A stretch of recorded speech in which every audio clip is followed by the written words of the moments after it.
Welcome back to Feel Good Breakfast Show, Expresso here on S3, and this is an opportunity for us to just really delve into some of these great initiatives that we have in South Africa. This morning we tackle an insightful discussion with Andy Daniel, rugby commentator and owner of Scrum5, as we delve into the inspiring journey of the Rugby Recycle Kit program, discovering how this initiative is reshaping South Africa's rugby landscape and, of course, making a positive social impact. Andy, good morning. How are you doing? How are you feeling? I'm good. Thank you very much for the opportunity to come on and chat about the project.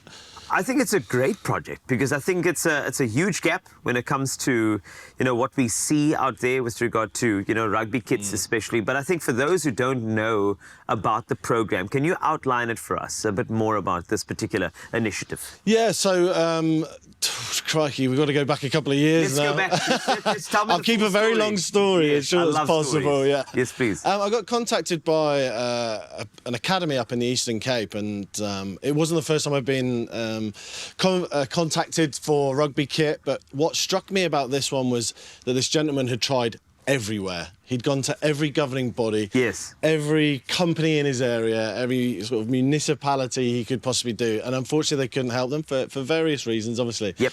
So I don't know why it struck me, but I wanted to help this guy. So asked around in South Africa and unfortunately no help, and then metaphorically went back to the UK and spoke to an amazing company called SOS Kit Aid, who have actually just won a World Rugby Award for doing the similar thing. Wow. They put kit into Europe when the Eastern Bloc sort of broke up years ago. That's how it started.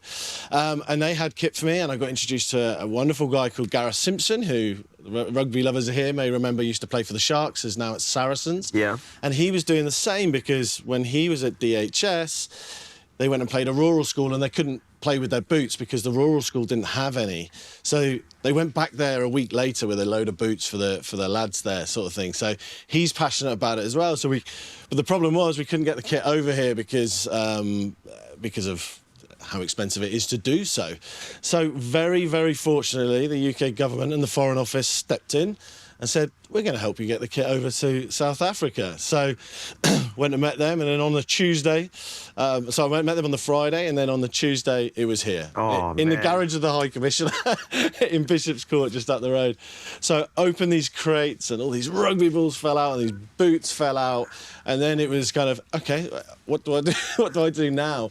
So I contacted a lot of local schools and then started handing the kit out, making sure we were getting some press coverage for it, making sure it's the right size. And I mean, this kit's coming from professional rugby clubs, so it's unbelievable quality kit, so it's going to last and test the time. And then as it's grown, I've started working with academies and clubs and doing a lot of due diligence on who we work with, because I have to make sure that the teacher's got the kit and the head coach has got the kit or the manager's got the kit. So from that side of things, it's been really feel good, but my word, it's escalating very, very quickly, and the realisation of the need in this country for a rugby kit is not lost on me. I'm really happy. I'm happy that you've pursued this, because I don't think people realise that when you don't have a kit or something that represents what you're doing, that unifies you to a certain cause, I think sometimes you forget how much that means to a kid who is playing whatever sporting code. You have that piece of material on you and you're like, I'm a part of something. And I think that's so valuable in this campaign, is you are literally showing belonging, unification, and I think it's really great power. So kudos to you for this campaign. Are there any stories that pop out, for you with regard to some of the people who have been beneficiaries of this campaign that really just will stay with you forever? Oh, there's so many stories already, and we've only really been active sort of for about 8 months. But I think I'll give you two very quickly. The first one, there was a new team in Mbekweni, just on the Wellington side of Mbekweni, called Cartersville Barbarians. And they were training on a pitch. The floodlights have been stolen. They have to clear the pitch before they go on it. There's been lots of injuries.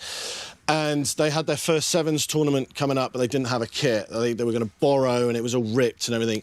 So to be able to go onto that pitch, and I put a box in front of them, and they're all in a huddle, and it was Newcastle Falcons professional shirts, Glasgow Warriors professional shorts, and the gentleman opposite me, it was quite dark, but he looked up to the sky and went, "Thank you, God."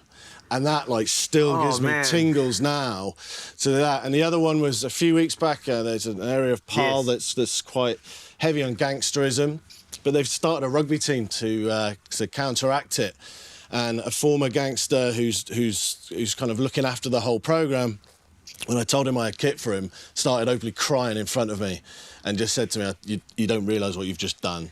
And I think that's kind of the impact that just those guys going out, like you said, in the same kit that feels good and that they feel worthy of wearing it. I think that's the biggest impact for me. And it's just, those stories just continue and continue. I've seen so many tears in the last 8 months, some of them mine, I think. I'm really happy, and I'm happy we can share that and share how pertinent it is to look after the community and look after these kids, because I mean, this could be the future stars of our country. 100%. Motivate them now, show them value now, and they're going to show us value back in the future, which is great. But let's just wrap it up with the future. You know, the thing is, the needs, whoever's watching this interview, you know, people who can contribute in some way, and then also where you see this campaign going in the future. Yeah, I've got to be careful myself to not let it sort of escalate into too many arms. I've got to sort of got to keep the ethos in there. The one thing is, if there's any schools or clubs in this country that have kit, we in the UK we say it's a container of shame. You open the container and there's like tackle bags down the back and there's cones and stuff that haven't been used for 2 years. Please give us a shout. We'll take that kit and we'll put it into the necessary. The growth, we've got promises from the UK government. They're going to continue to get deliveries over here, which is absolutely amazing. I'm already in talks with logistics companies, with storage. Storage is expensive. Yes, it is. If anybody wants to help with that, they're more than welcome. So storage and everything. And also one of the major brands that's actually sponsoring the Springboks. I had a great meeting with them yesterday. Man. From a nutrition point of view and a sports energy drink point of view. So it's amazing. There's lots of companies in South Africa that are looking to support this project in different ways. So, yeah, just drop us an email and, yeah, any help is welcome. But we need more kit from South Africa because there's a huge recycling element to this, which is brilliant for the environment as well. So the carbon emissions you can save by recycling rugby kit is untold. It's massive because then it doesn't need to be made in a factory somewhere that gets flown over. So step by step, little by little, all of those things can come out in the wash, and we can start educating as well on the environment, which is superb. Well done, Andy, to you and your team. Scrum5 Rugby, you've done so well, and if you can help out, please do. There's so many kids who just need resources and a chance to prove their worth, and who knows, you could be supporting some future Springboks. So get involved, recycle the kit, and inspire a community.